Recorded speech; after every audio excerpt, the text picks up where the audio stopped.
What's up, everybody? Pete Lauren here. I've got a video for you in reference to the recent passing of Ace Frehley. I'm going to bring in a friend of mine here that is a Ace and KISS expert, if you will. As a matter of fact, he has Ace's number two, Ace's backup guitar from back in the KISS days that disappeared. My buddy's got it. We're going to show it to you. And then I've got a really funny Gene Simmons story from when I was back on tour with KISS in 1992 that quite possibly could have gotten us kicked off that tour. Stay tuned.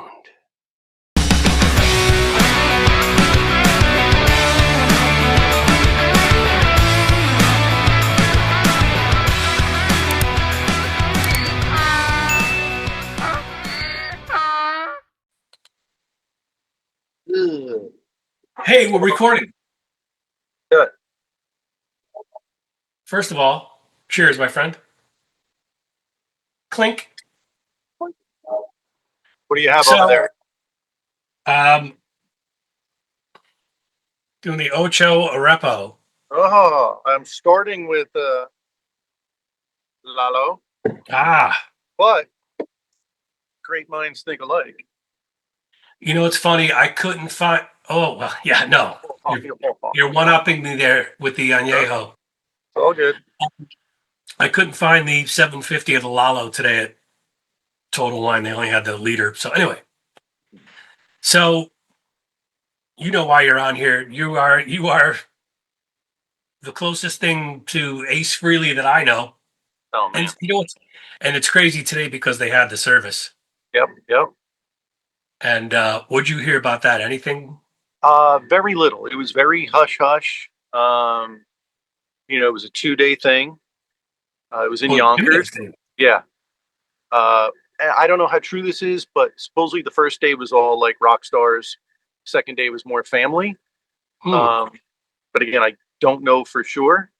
I know that Gene and Paul did show up. That was nice of them.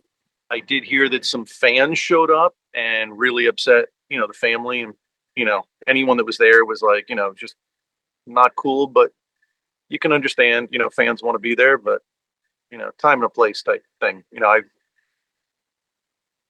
wouldn't do that if I wasn't invited. Right. How do you feel about Gene and Paul showing up? Is that like, you think that's a stunt, or you know what? you It's feel tough. weird, or in their position, it's almost like a lose-lose. If they didn't show up, they'd hear it Right. from everyone. Oh, these guys, if they do show up, people are gonna be like, oh, is it a publicity thing? I think and would hope it was genuine, you know. If they really didn't want to show up, they're busy guys, even though they're not touring right now. I'm sure they could make a really believable, good excuse to not show up, and people would be like, all right, I get it. they're working on background tracks for the next tour. Yeah. But I think they legitimately wanted to show up, So, right, we saw the Kiss Online release, whatever they said about Ace. That was cool. Yeah. And then Paul Stanley had said something separately. We're at the Sunset Marquee, and I heard some guy playing guitar, and it was really ferocious. And I wish that guy was in my band. And I looked over the balcony, and that was Ace. It was like really weird. Yeah. I caught that. I didn't really get too much of it.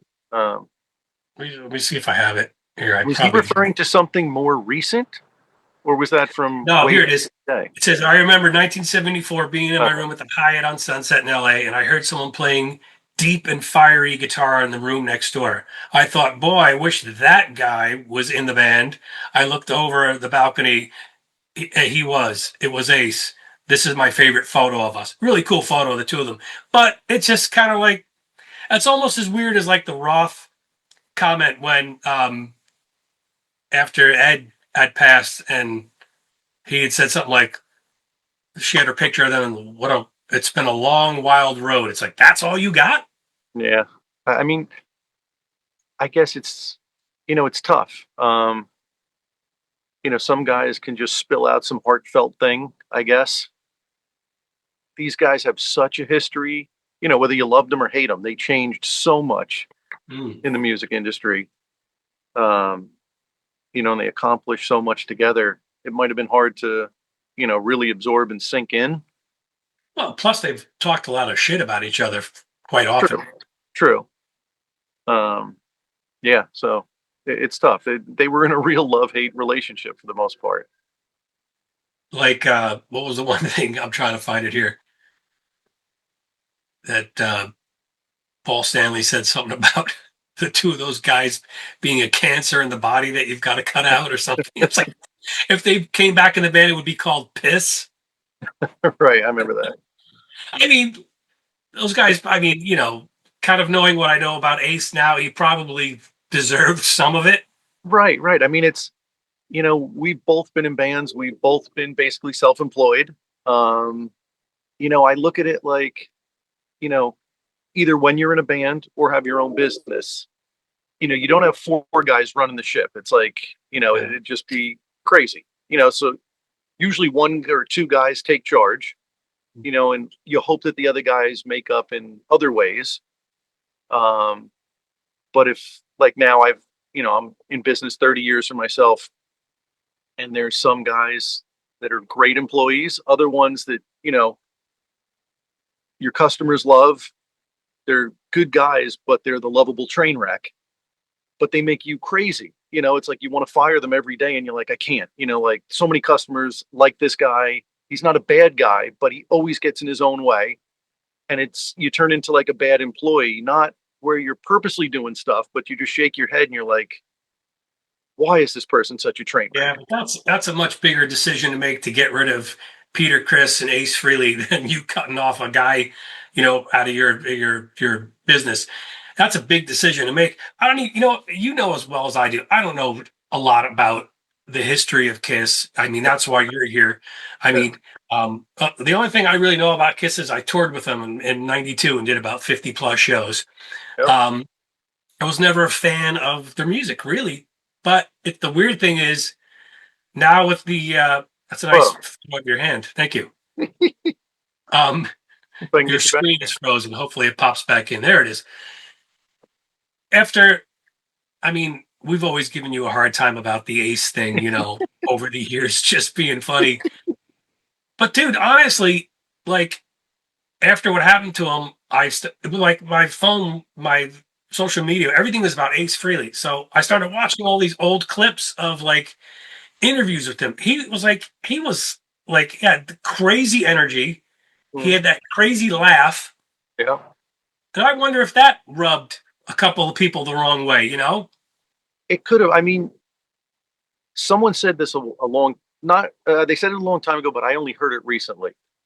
After a while, Gene and Paul became celebrities, Mm, and Ace and Peter were your down to earth rock stars. They come from two different cultures, the Ace and Pete gang and the Paul and Gene gang. And that's part of the magic and chemistry.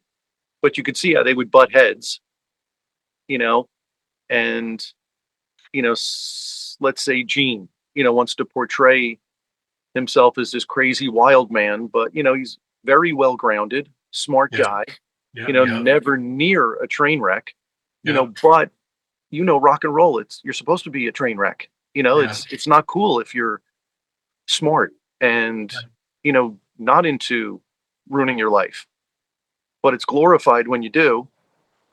So like I would have to say he had to fake some of that, to Ah, fit that right. persona. I see And what you're saying. probably when you're in a band, and so close and so often with someone like an Ace or Peter, at a certain point you're like, oh my god, guys, pull it together, come on, we have it's a music, it's the music business. We have a business to run here. It's not just party every day. Yeah. Well, I guess that's tough when you're in it at that level. It's hard to, you know, control. And what I was saying is I was watching these old clips of Ace and then people were putting up like old live guitar solos from back in the day. And I was like, holy crap, this guy was really cool. I mean, Yeah, I said to you the other night, I'm like, man, he yeah, plays a lot like Jimmy Page played. I'm yeah. like, even Big cooler, influence it is. I was Yeah, really surprised, and I feel bad that I've always given you shit about Ace. I mean, in the later years he was getting a little rough. I right. mean, Well, the last record he did with our very good friend Steve Brown, Yeah. that was cool, man. I mean, that was a nice resurgence for him. But Yeah. I never knew. I just didn't know how like good he was, and now it makes sense to me why so many people say that's the guy that made me play guitar. You know? Right. And it was just a magical time, and especially, us kids, like, you're a couple years older, and even though you're only a couple years older, like, your group of people were looking at Kiss as like, oh, they're gitchy, they're not cool. We're Right. listening, we like real musicians, and Right. say that they're not, but you know what I mean, more into the Right. music and not the gimmick. But kids that were my age, it was like they were our superheroes and rock stars, and our parents hated them, which made us like them even more. Right. And it was I that never thought of it super, like that. yeah, I never thought of it like that. The age difference between us was probably what it was. yeah, yeah, because Wow, you're that's a crazy. lot of your guys, might have liked Kiss, but my age, we were still 6, 7, 8 years old when they were at their peak, and it's so influential at When was that their age. peak? When was their peak? What I year? would say from 76, well, maybe even like a little earlier. That Alive album came out in 75. 76 was Destroyer, which had a bunch of hits. And then 77, 78 was, the Rock and Roll Over, Love Gun tour, and they were just crazy huge at that point. And then it slowly Yeah, see, started I to was taper in off after '76. that. I was already 10 years old. Yeah, So I had guys on my block were already introducing to me to like Queen and sure, you know sure, yeah. stuff like that. Yeah, and as kids my age, like, we couldn't comprehend that. It was, you know, too out there for us. Kiss was simple, Yeah, it had the spectacle of what they are to really suck you in. And it's funny, like, talking with like tri-state area Kiss fans, like, it was at our age, and a lot of us are that same age that are the crazy lunatic fanatic fans. Like, it was the perfect storm. That time, 76 was just magical in general in it America. was. It really You know, was. and at our age, like, especially in this tri-state area, you had the Yankees were back on top. Star Wars came out. Kiss, like, those three things are just insanely iconic and still all relevant today. Yeah, yeah, It was, absolutely. like, magical. So I know I kind of gave you an idea what I was, gonna hit you with. So you've seen Kiss how many times you think? We were talking about the other night, like, I'm not one of the, like, there's people that have seen him hundreds of times. I just, Yeah, wasn't, but you weren't but I've like, still seen him a lot. but the Um, thing is, you also knew people in the crew, so you had more of an in than a lot of people have. right, right. So I don't know. Let's say, what were we saying last night? 25 times around there, Yeah, something maybe like that. And you've something like seen that. Ace about more than that or less than that. Probably right around the same as that. But you also, again, you knew a lot of guys that worked for Ace like I do, Right. right? So then you were going and doing the meet and greets and whatnot and everything else. And Sure. like he like pretty much knew your face at one point, Yeah. right? Yeah. Yeah. I The mean, he last was time we like, hung out, yeah, last time we hung out, something happened back. I brought a buddy with mine because I literally hurt my back. And of course, I'm, bringing a whole bunch of things from the autograph because that's my thing. And Ace's assistant at the time, was yelling that I brought someone. I was telling him, like, look, you know me, I'm not trying to sneak someone in here. He's just helping me carry this stuff.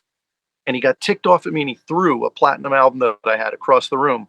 And Ace was there. Ace's girlfriend at the time was there, and Ace's daughter. And they all, like, looked at me like they could see that I was pissed. And I'm like, normally I would have swung, but I'm like, it's not the place, not the end of the world. He didn't break anything. wow, It's just, and Ace looked over. I remember looking at Ace's daughter, Monique, and she looked me in the eye. And I've met her once or twice, but we do not know each other. But she looked at me and she was like, oh my God. And then she looked at her dad almost like, Dad, what, this isn't good. What are you going to do about this? And, Ace is laughing. He saw that I wasn't super pissed. And we were sitting on a couch. I have a picture of it somewhere. And he's like, come here, sit down. He's like, and he's yelling at the assistant. He's like, we know this guy. He's like, stop. He's not doing anything wrong. So it's like, Ace, I've met him or hung out. It's got to be, I don't know, 20 different times at least, you know, not like best friends, not like, we're going to dinner together or anything like that, but we bumped into each other so many times, that he did know me or know of me. Uh, right. and he was always very cool. Never. never an idiot. And we had a bunch of very close mutual friends. Right.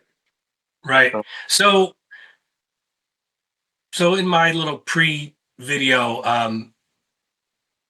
I said that, I'm going to bring you on and I'm going to tell a funny Gene Simmons story about when I was on tour with them, right. which I should probably tell first before we talk about the backup guitar. Go ahead. Yeah, But yeah, yeah, but in I think it was one of our first couple shows with KISS, and we haven't met any of them yet. And I will say this for the record: on that tour, 55 shows or whatever it was, yeah. Hmm. hung out with Gene a couple times. Eric Singer quite often. I don't know. Maybe he said hello to Bruce, but Paul Stanley, nothing. Guy didn't Yeah. even show his face. So Hmm. that kind of tells you something. But we had a bad show. And when we had bad shows, when we opened up on tours with different acts, we typically took it out on our dressing room. So um, this was one of those times I was like just beyond pissed, and we're done. The dust is coming down. I'm laying on the floor. I have a towel over my face. Everybody's in there, and there's a knock at the door. So somebody opens the door, and I just hear a voice, and I hear him say, "What's wrong with him?" And I knew they were talking about me because I'm the only one lying on the floor with a towel over my face, and I'm like, "Fuck you!" Right? And then I'm like to myself, "Wow, who did I just say that to?" And I lift the thing, and it's Gene Simmons. I I'm like, remember "Oh, that. oh, I'm sorry, I'm sorry." He's like, "I totally understand." I'm like, "I just got us kicked off this tour." He's cool. He was cool about it, but and he came around a couple times, but those guys really weren't the friendliest. But I mean, did they need to be? I guess not. This was '92. But That tour didn't do really well. They had this big prop. Did you see that tour? I was there with you. I Oh, that's remember. right. I remember when you guys were doing Jersey. Do you remember this stupid prop in the back, the Statue of Liberty? Yes. Yep. And Yeah. every night the pieces The of the face face would would fall fall off and off. it would Yeah. determine it, but it would never work. So Right. like a running thing, like every night when it would go to happen, all the band people would come out on the side of the stage. Even the guys in KISS would turn around and watch it as they were playing to see if it worked, and it would always fucking break. I remember. We were talking about this the other day too. I During that show when you guys were in Jersey, it was a homecoming show for you guys. Kiss was kind of looked at as an LA band at that point. There was literally more people backstage for you guys than there were on the floor. I remember being backstage and I'm like, it's jammed back here. There's nothing, you can't Right, move. I'm right. gonna go check out. And at the time, I wasn't into Kiss. I remember it was the Revenge album, and it was a good album. I remember being into it, and it was starting to get me back into them. And I remember I'm like, let me go out there and check. This is my childhood favorite band. My friends are Right. opening up. I'm gonna go check out some of this. I don't need to be backstage. I can hang out with them in his living room tomorrow. So I'm Right. walking around the arena, and I'm like, oh my god, there's honestly, I think more people backstage right now for Trickster than there is watching Kiss. It was insane. At least that show, I couldn't tell you if it was like that all over the place, but Yeah. Oh, that night that was wild. yeah, it was funny. Hey, look, here's you guitar teching for Oh Paul. yes, yes, stealing some of Paul's guitars. His guitar tech. He had a guitar tech, Fran, who passed away. Um, Really super nice guy. He always would, if I had my kids with me, he would, hook me up with guitar picks for the kids to make them happy or get Right. pictures. And, he'd always play. He knew he played guitar. I played guitar. I actually hooked him up with a couple guitars from our buddy Oh, nice. Spring. Um, Nice. Oh, yeah. and he's like, I know you're, he'd make fun of me. He's like, I know you're a nerd. You want to take a picture with this stuff? And sure. Oh, there's my kids with Gene. Yeah. I think that was Connecticut, maybe. Where did that go? That disappeared. Um, Let's see what else we got here. Yeah, their Ah, crew, like you here, said, being friends with a lot of their crew, they always had a really nice crew. Their crew was great. this is you and Ace telling me I'm number one. Yes, yes. I'm whispering. You can see I'm saying, this is for Pete. Quick. Oh, Pete. Oh, yeah, I know him. He's number one. Great. Oh, man. Let's see what else. Oh, this is cool. This is from today. What do we got? Right Oh, here. yes, yeah. We both had some friends there today. Um, I keep calling it a mass card. I don't think it's technically a mass card, but you know those things you get at all the funerals. Yeah. Sinatra Memorial Home, huh? Yeah, I believe it was in Yonkers. I'm actually looking at the yeah. Yep. Now, where did he wasn't was he living in New York? Sparta. Now, is there a Sparta Jersey and New York, or just a Sparta? I only know Sparta, New York. I don't Wait, know the stop Jersey a guy. minute. He was That's living where in you were from. Sparta? What's I'm that? not from there, but I had a Well, house there, yeah. you were there for a bit. I wonder if he lived in my old house. That's crazy. Sparta? Yeah. What's this picture about? Talk to me about this. Oh, that was the album I'm holding. The Dynasty album was the one that his assistant threw across the room, Get and then the Ace felt really bad. And normally he just signs his name, but then he started, doodling on it, and there was a few other things he was signing for me, and you could tell he felt bad, and he was just genuinely cool. did uh did he get you one of those cheetah shirts? No, I have the matching pillowcase though, and socks. Pillowcase and socks. He ever says that? Oh, dude, that's great. Let's see Uh, here. Oh man, I've got. All right, so let's talk about this. what do we got? Haha. I think that was at Bergen Pack in Jersey. Yeah. Yep. Had a couple of those guitars, and I'm like, you know what? Let's uh let's get him to sign that. What are those? Your replicas? Yeah, these are replicas. They're not real Gibsons, but buddy of mine who also Yep. um, overseas, would do these just for fun. What did And uh what did Ace think about those? it's funny. He looked at it and he turned it over on the back where what us guitar players call the belt buckle rash on the back of the guitar where it's really beat Yeah, up. yeah. He's like, "Who did this?" He goes, "This doesn't look like this isn't my signature model." I'm like, "You're right." I go, "A buddy of mine did." He's like, "Oh, this doesn't look like the Gibson one." But he just assumed it was a real Gibson and someone relicked it and just didn't do the greatest job on the back. But he Oh, had I got you. no idea that it wasn't even, a Gibson. It was, just a good replica like Slash made famous, on the first few tours. It Right. wasn't a real Gibson. It was, there's lots of replicas out there that are phenomenal, that you'd never know are real or fake. And like we've talked, once you hot rod them and put really nice parts in them, they're phenomenal.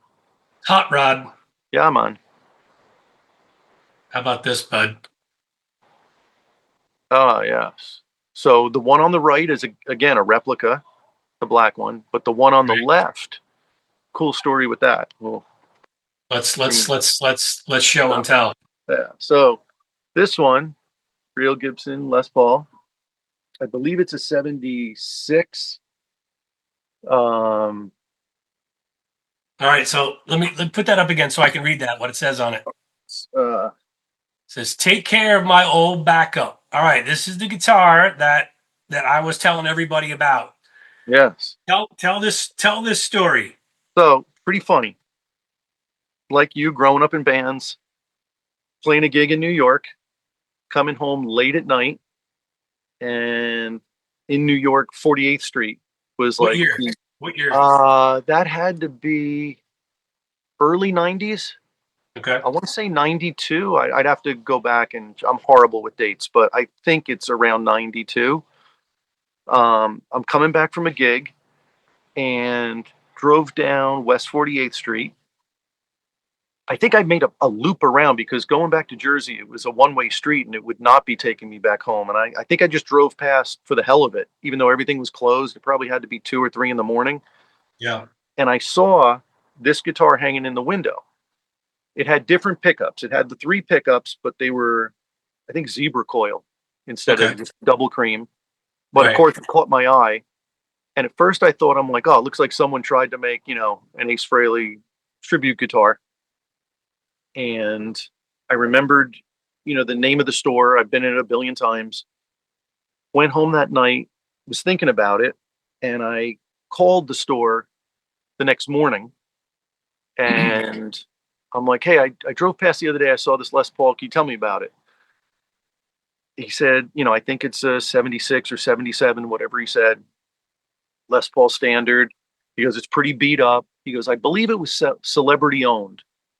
And I was like, all right. And at that point, I really didn't even care. I just thought it was a cool guitar. I was going to, take it and play it on stage. So I drove in later that day, brought some tools with me, took off the rear control cavity panels. And I'm checking in there, and there was all this gook in there. I didn't even know what it was. It just looked almost like soot. I plugged it in. It sounded like crap, but it was only like, if it was $900, it was a lot. At that time, Les Pauls weren't that popular. Slash made them come back to the forefront big time. Right. And what, it might have it was probably, it might have even been late 80s. It was either late 80s or extremely early 90s. But anyway, even though I know it sounded like crap, I'm like, it's cheap. It looks cool. So I bought it, took it home, and tried tinkering with it, but I didn't know much about guitars at that point. And I remember bringing it to practice one night, and even the guys that were like, dude, that sounds horrible. Don't play that thing. I'm like, oh, but it looks so cool. So I gave up on it. I almost refinished it a few times. I was going to rip the maple cap off and put a nice flame cap on it because I knew some luthiers that could do that. And I just never got around to it. And then the more I started talking with some people in the KISS circle, there was, this name kept coming up, his guitar tech, which I don't know if you can see this. Those look good. So it was this guy, Tex Holmes, I believe his name is. And again, I don't know if this story is true because I've never met Tex whatsoever, but some people, again, in that inner circle of KISS things told me that that was his guitar tech for a while. And even after he was done with KISS, Tex, I think, lived in Long Island near our buddy Vinny Gonzalez. And Jerry. Yeah, I love Pete. He was still working on Ace's guitars. And during that point, Ace, was really, I don't want to say hit rock bottom, but, was, partying really hard, let's say, and having a good time. What year do you think that was? Again, very late 80s, early 90s. Okay. And the story I heard, and again, I don't know if it's true, but it's easily believable, was that he got in touch with Tex to work on some guitars for him and wasn't paying Tex his fees to work on these guitars. And this guy wanted his money, rightfully so. He worked on something, was promised he would get X amount, didn't. And I think, according to the story, he was saying, if I don't get my money soon, I've had these guitars for a while, they're done. I'm going to go to these pawn shops and sell them. Now, backtracking again with Vinny Gonzalez, who I was close with, him and his mom, hung out with him many, many times. He told me that even during the KISS heyday, there were times where Ace would give him and Tex guitars to go hawk on 48th Street to get some quick money to go gambling with. He said that was a regular occurrence. And what's crazy is, as a kid, I would walk past 48th Street and I would see the big anvil cases. Yeah. I remember seeing silver ones with the black KISS logo and vice versa, black with the silver KISS logo spray painted on it. And I just thought, like, it's a music store. They're just paying tribute or doing something cool. But knowing these stories later, I'm like, oh shit, that was his stuff. But yeah, so to backtrack, supposedly this guy wanted his money and started selling his stuff to any pawn shop he could find to get some money to reimburse himself. Oh my God. So it sounded believable, but I don't know for sure. But then started thinking about this guitar. I'm like, this makes sense. Maybe it was one of his. I've seen his road cases in this place before. Why wouldn't one of his guitars show up? But why would it be so cheap? And I just kind of put it on the back burner for many years. Okay. And then Ace was back into playing. Well, he was playing the whole time. So I guess the whole like conventions where they would go to, meet the fans and sign autographs and make some money doing that stuff was really profitable for him. So he was doing that a lot. Of course. And I had a couple things that I wanted to get signed, and I had my cell phone. I took a video of the guitar, and I showed it to Ace, and he grabbed the phone, and he just didn't look at it for a second. I mean, it had to be a solid 2 to 3 minutes, and I'm holding the line up, and I'm feeling bad, but Ace was into it, and he's like, looking, he's like, and I'll never forget. He's like, he said, I have a photographic memory. I'm like, all right, and he's looking at it, and he's like, yeah, this could be mine. I'm like, all right, that didn't help much, and he's looking at it more, and the video was long. And he's like, could be mine. It's probably mine. And then he's looking at some more pictures of it. I can't even see because he's got my phone in his hand. And he's like, yeah, that's definitely mine. That's one of my backups. I'm like, oh, all right. And I told him the story. I said, listen, I'm a fan forever. I don't know if you consider this stolen from you, or someone went behind your back and sold it, to get their money or whatever. I go, but, it's yours. And I don't want something, that was stolen, first of all, but, you're my guitar hero. Yeah. If you want it, I will bring it back to you. We have enough mutual friends. I'll get this to you. And he always had his sunglasses on. I remember, and he looked down, past the brim of his glasses, and he's like, really? I'm like, yeah, if you want it, it's yours.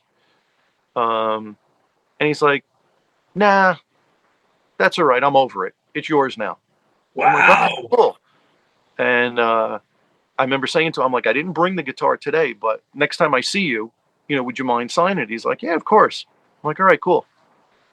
So then I don't know if it was a year or so down the road, bumped into him again, and he signed it. And that's pretty much the story of the thing. Wow, dude. Holy shit. Yeah, but what's crazy, like there's no videos of him ever playing it on stage that I know of, and I know all of his guitars pretty damn well. Well, it was his backup. So it was like in case the main guitar went down, that was the one that he Right, got but picked up. I don't even know if he ever had it on stage. I think because there's stories that he used to just take a smoke bomb that we would buy as kids, and he would light it in the control cavity, and the smoke would just ooze out and destroy the guitar. And then I was thinking back to like all the gook that was inside the control cavity, and I'm like, I wonder if this was like a backup, or a potential backup, that never really made it out there. The only must have. Yeah, that's weird. Yeah, the only picture that someone what was the main guitar that was a backup for? So his smoker that he called it was, he had two of them. There was a Les Paul Deluxe with the mini humbuckers that he routed out, to put full humbuckers in. That was early to mid 70s. I don't remember. I used to know this stuff like the back of my hand. And then he had another one. Well, that's why you're on here. Get it brushed up. But okay, go ahead. Yeah, he had two very similar to this that were his smoking guitars, but they just took a beating over the years. Does that thing weigh a ton? It's your typical 70s. It's got the pancake body. I don't know if you can see it where it's. No, I can't see it. You know what that is, though? The line. Yeah. One thin line of maple between. They were cutting corners to try to take scraps and make guitars out of. I'll give you $500 for that guitar right now. Oh man, a bottle of tequila too. It's funny. I think probably 20 years ago, someone offered me like 20 for the thing.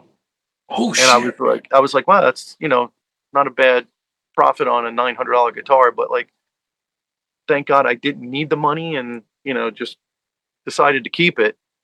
That thing's worth a fortune right now, buddy. Yeah, it's crazy, right? The only picture that some people have brought to my attention when they did that movie, that Kiss Meets the Phantom of the Park, in the very beginning of the movie, you've heard of it? But I'm like, I would never watch that. Come on, you got to go back and watch it. Okay. Like in the opening credits, they're like, I think they're in like a roller coaster or some like spinning carnival ride, Ace and Peter, and he's holding a Les Paul. It's not one that you've ever seen him on stage play before. It's only got two pickups, but it looks pretty stock. And some people have said that's got to be your guitar. That's the one. But it's a blip on the screen for a second. I have a picture of it somewhere. I might have sent it to you. They put in the middle pickup. Yeah. As he years down the road, he just glued on a fake pickup in the middle. Get out. But A sticker? yeah, yeah, it's pretty wild. But this one, he actually routed the hell out of it. I mean, it's a really shitty job, but it is what it is. Wow. What I know you got something else over there. It's pretty cool. That fire helmet. Oh yeah. Let's take a look at that. Uh, this guy signed by all of them. I don't know if you could see all Yeah, the signatures. that's pretty cool. This I this was from 1979. Supposedly from Largo. There was, a famous show that leaked out of theirs, Pro Shot, that all the collectors and bootleg guys have. But it's not that night. Supposedly they did 2 nights in '79 at Largo. This was the other night, not the night from the video. That came from a good friend of mine that's a big collector of KISS and Van Halen stuff. What else? I found this as I was looking for the helmet, and it's really funny. Our buddy, the first time I met Ace, there was a grand opening of Robbie's Music Store, the second one they had, I believe, in Nanuet, New York. Okay. And I went with our buddy Campy, and we met another friend of ours. Well, I should say we met this guy What's who going became on there? What? Are you getting arrested right now? Oh no, I guess something walked past and set the spotlight off on the garage. It's probably Sasquatch. Yes, he's a big Ace fan. But yeah, we bumped into this other guy that we were waiting online for this meet and greet with Ace, and he had I think it was an '81 or an '82 Les Paul Standard, and I remember he was right before us online, and we're talking because we're waiting there for hours, and Rick Calissi is the guy's name, good friend of ours to this day, and he hands Ace his guitar, and Ace is like, "You want me to sign it?" He goes, "Yeah, but with this," and he hands him a knife. He goes, "I want you to carve your name in the back." And Ace looks at him like he's nuts. He's like, "You really want me to destroy this guitar?" He's like, "Yeah, man, you got it." And I don't know if you're going to be able to see this at all. I'll have to send you some still shots, maybe in the reflection. But he pulled out a knife. How did you get that? So I stayed in touch. I'll send you some still shots. You can always post this later. It's pretty funny. Yeah. And coincidentally, I wound up, I'm never in that area in Nanuet, but I drove past that. Is that just the body? Yeah, it's just the body, because years wow. later he's playing in a band, and he was pissed off that night and wound up smashing the guitar. So it was basically useless to him, but he's like, "Hey, I know you're still a fan and you want the guitar." I'm like, "Yeah, you can't throw that out. It's a great story." Wow. Yep. There you go. I think we got about a minute left here before this thing kicks off because I'm too cheap to buy the full version. Yeah, don't do that. We'll just do part 2 tomorrow. Part 2. Yar. It's pretty late for you right now, buddy, isn't it? What do we got? 10:45-ish? Yeah. All right. Well, let's wrap it. We can continue. Yeah, man. We'll do this mañana or tomorrow. All right, let's do a cheers. Oh, yes. Ching. Clink. Yeah, man. To Ace. To Ace. All right. We'll talk tomorrow. You got it, man. I'll talk to you. Grease for peace. You're good. Yeah, man. Eat peppers. Bushy. Thank you. Bye. Eat peppers.